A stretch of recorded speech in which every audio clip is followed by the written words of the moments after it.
मिस्र में सैकड़ों सालों से इसराइलियों की संख्या बढ़ती जा रही थी। यूसुफ और उसके भाइयों के समय में वे मिस्र में बस गए थे, लेकिन समय के साथ मिस्र का राजा बदल गया। एक नए फिरौन ने सत्ता संभाली, जिसे यूसुफ और उसके कामों का कोई ज्ञान नहीं था। उसने देखा कि इसराइलियों की आबादी तेजी से बढ़ रही है और उन्हें एक खतरे के रूप में देखा। उसने सोचा, अगर ये लोग अधिक शक्तिशाली हो गए तो किसी युद्ध के समय हमारे दुश्मनों के साथ मिलकर हमें हरा देंगे। इस डर से फिरौन ने उन्हें गुलाम बना दिया, लेकिन उनकी संख्या कम नहीं हुई।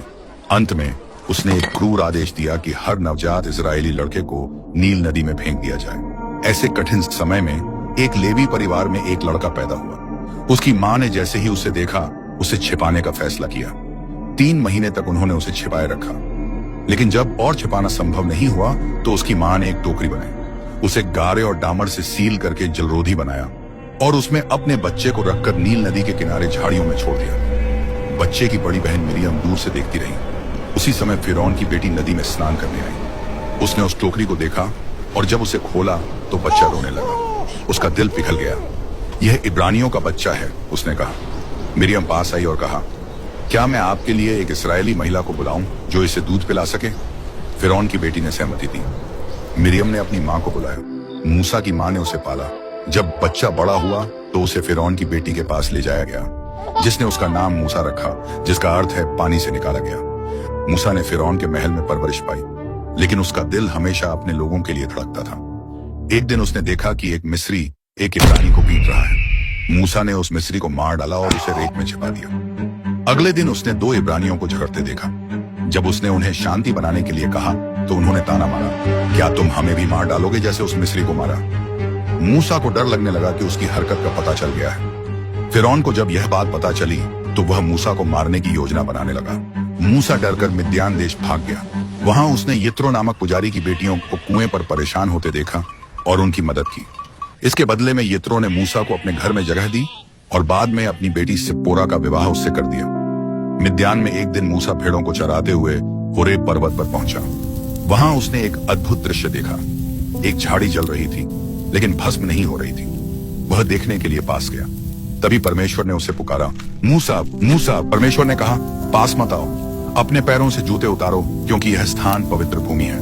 मैंने अपने लोगों का दुख देखा है। मैं चाहता हूं कि तुम मिस्र जाओ और फिरौन से कहो कि मेरे लोगों को आजाद करे। मूसा डर गया।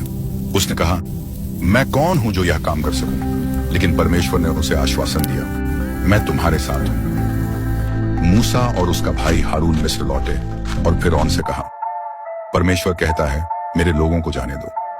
लेकिन फिरौन ने उनकी बात नहीं मानी। परमेश्वर ने मिस्र पर 10 विपत्तियां भेजी। पहली, नील नदी का पानी खून में बदल गया। दूसरी, मेंढकों की भरमार हो गई। तीसरी, जूं ने पूरे देश को घेर लिया। चौथी, मक्खियों का प्रकोप हुआ। 5वीं, मिस्र के पशु मर गए।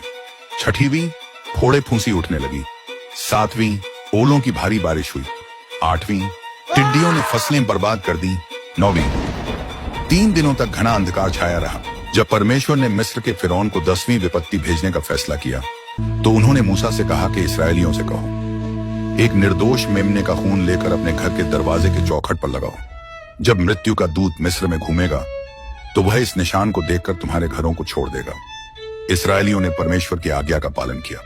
उन्होंने मेमने का खून अपने दरवाजे पर लगाया। दूत मिस्र में घूमा तो उसने इस चिन्ह को देखा और इसराइलियों के घरों को छोड़ दिया। इस तरह इसराइली बच्चों की जान बच गई, जबकि मिस्र के सभी प्रथम जात मर गए, जिसमें फिरौन का इकलौता पुत्र भी शामिल था। इसराइलियों ने विश्वास रखा और परमेश्वर की आज्ञा का पालन किया, जिसके कारण वे इस भयानक विपत्ति से बच गए। अंततः फिरौन ने हार मान ली और इसराइलियों को जाने दिया। मिस्र से निकलने के बाद फिरौन ने फिर से इसराइलियों का पीछा किया। जब वे लाल सागर के किनारे पहुंचे तो मूसा ने परमेश्वर से प्रार्थना की। परमेश्वर ने सागर को विभाजित कर दिया और इसराइली सूखी भूमि पर चलकर पार हो गए। मिस्र की सेना ने उनका पीछा किया, लेकिन सागर का पानी लौट आया और उनकी सेना डूब गई। जब इजरायली लाल समुद्र पार करके माराह पहुंचे तो उनके पास पीने के लिए पानी नहीं था। वहां जो पानी था वह बहुत कड़वा था, इसीलिए उस जगह का नाम माराह पड़ा, जिसका अर्थ है कड़वा। लोग प्यास से तड़पने लगे और मूसा से शिकायत की। मूसा ने परमेश्वर से प्रार्थना की और परमेश्वर ने एक लकड़ी दिखाई। जब मूसा ने वह लकड़ी पानी में डाली तो पानी मीठा हो गया और इसराइलियों ने अपनी प्यास बुझाई। मर्रा से आगे बढ़ने पर इसराइली सिन के जंगल में पहुंचे। वहां भोजन की कमी हो गई और लोग मूसा और हारून से शिकायत करने लगे। उन्होंने कहा, हम मिस्र में रहते हुए मरे होते, कम से कम वहां हमें खाने को रोटी और मांस मिलता था। परमेश्वर ने उनकी भूख मिटाने के लिए आकाश से मन्ना बरसाया। मन्ना सफेद रंग का और स्वाद में मधु के समान था। शाम को परमेश्वर ने बटेर भेजी, जिन्हें इसराइलियों ने पकाया और खाया। सिन के जंगल से रेफिदीम तक की यात्रा में फिर से पानी की समस्या खड़ी हो गई। प्यास से बेहाल लोग मूसा से झगड़ने लगे। मूसा ने परमेश्वर से मदद मांगी। परमेश्वर ने मूसा को एक चट्टान पर छड़ी मारने का निर्देश दिया। जैसे ही मूसा ने चट्टान पर छड़ी मारी, उसमें से पानी निकल आया और लोगों की प्यास बुझ गई। लेकिन एक और समय आया जब लोग दोबारा प्यासे हुए। इस बार मूसा क्रोधित हो गया क्योंकि लोग बार बार शिकायत कर रहे थे। परमेश्वर ने मूसा से कहा कि वह चट्टान से केवल बोले, पर मूसा ने गुस्से में चट्टान पर 2 बार लाठी मारी। पानी निकला और इसराइलियों ने अपनी प्यास बुझाई। इसके बाद इसराइली सीनै पर्वत के पास पहुंचे। कुछ समय बाद परमेश्वर फिर से पर्वत सीनाई पर आए। मूसा परमेश्वर से मिलने के लिए सीनाई पर्वत पर चढ़ गए। वहां परमेश्वर ने मूसा को 10 आज्ञाएं दी। मूसा पर्वत पर कई दिनों तक रहे और इस दौरान वह इसराइलियों के बीच नहीं लौटे। मूसा के लंबे समय तक न लौटने पर इसराइली अधीर हो गए। वे परमेश्वर की आज्ञाओं से भटक गए और हारून से कहा, हमारे लिए ऐसा कुछ बनाओ जिसकी हम पूजा कर सकें। उनकी जिद पर हारून ने उनका सोना इकट्ठा करके एक बछड़ा बनाया। इसराइलियों ने उस सोने के बछड़े की पूजा शुरू कर दी, जैसे वह उनका परमेश्वर हो। जब मूसा पर्वत से नीचे उतरे और यह देखा तो उनका हृदय दुख और क्रोध से भर गया। उन्होंने पत्थर की तख्तियों को जमीन पर फेंक दिया और वे टूट गईं। उन्होंने तुरंत उस बछड़े को लिया, उसे आग में जलाकर नष्ट कर दिया। मूसा का हृदय टूट चुका था कि जिस परमेश्वर ने उन्हें मिस्र से छुटकारा दिलाया, उसी के विरुद्ध उनके लोग विद्रोह कर चुके हैं। इसके बाद मूसा ने परमेश्वर के सामने गिरकर उनके पापों के लिए क्षमा मांगी। उन्होंने गिड़गिड़ाते हुए कहा, हे परमेश्वर, यदि आप इन्हें क्षमा नहीं करेंगे तो कृपया मेरा नाम भी अपने जीवन के पुस्तक से मिटा दीजिए। परमेश्वर ने मूसा की प्रार्थना सुनी और उन्हें फिर से पर्वत सीनाई पर बुलाया। उन्होंने मूसा से कहा कि वे नई पत्थर की तख्तियां लेकर आएं। फिर अपनी करुणा और प्रेम में परमेश्वर ने उन तख्तियों पर दोबारा 10 आज्ञाएं लिखी और परमेश्वर ने मूसा को निर्देश दिया कि वह एक पवित्र तंबू बनाए जहां उसकी उपस्थिति इसराइलियों के बीच रहे। तंबू को पवित्र रूप से सजाया गया और परमेश्वर की महिमा वहां दिखाई देने लगी। कुछ समय बाद जब इजरायली कनान की सीमा पर पहुंचे तो मूसा ने 12 लोगों को देश की जासूसी के लिए भेजा। वे वापस लौटे और बताया कि वह देश दूध और शहद से भरपूर है, लेकिन वहां के लोग शक्तिशाली और शहर मजबूत हैं। 10 जासूसों ने डर फैलाया, लेकिन केवल यहोशू और कालेब ने विश्वास दिखाया। लोगों के विश्वासघात के कारण परमेश्वर ने उन्हें 40 वर्षों तक जंगल में भटकने का दंड दिया। जब वे कनान देश के प्रवेश द्वार पर पहुंचे तो मूसा ने अपने उत्तराधिकारी यहोशू को हिम्मत और विश्वास का संदेश दिया।